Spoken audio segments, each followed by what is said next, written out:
Bu videoda o'zbekistonlik vatandoshlarimiz aniq o'tkazib yuborishmasdan oxirigacha ko'rishadi. Akamizni uylari yonib ketdi. Mana xudo xolasa hamma yoqni buzib tashaldi, chiroyli qilib mana buzib yuborildi.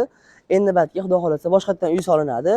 Hozir men sizlarga uyni qanaqa qilib solinishini proyektini ko'rsatib beraman. Bizni kuzatib turgan qadrdonlar, do'styorlar, hamshaharlar endi nima bo'ladi degan bo'lishlari mumkin. Shu ko'rib turgan joylaringga hammom qilamiz.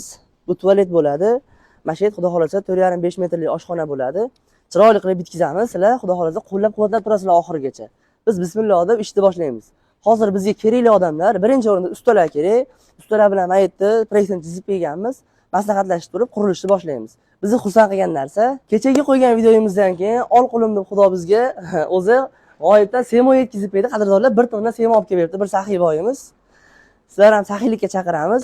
Qadrdonlar, hozir bizga kerakli narsa semon, shlaka blok, xudo xolasa ashla zarur bo'lyapti. Keyin ustalar xizmati zarur bo'lyapti. Pastga nomerlar qo'yib qo'yamiz, karta raqamlar qo'yib qo'yamiz. Qo'llaringdan kelgancha 5000 so'm, 10,000 so'm yordam qilinglar.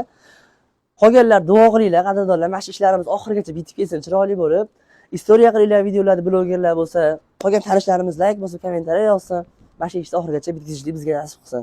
Salomat bo'linglar, xizmatlaringlar.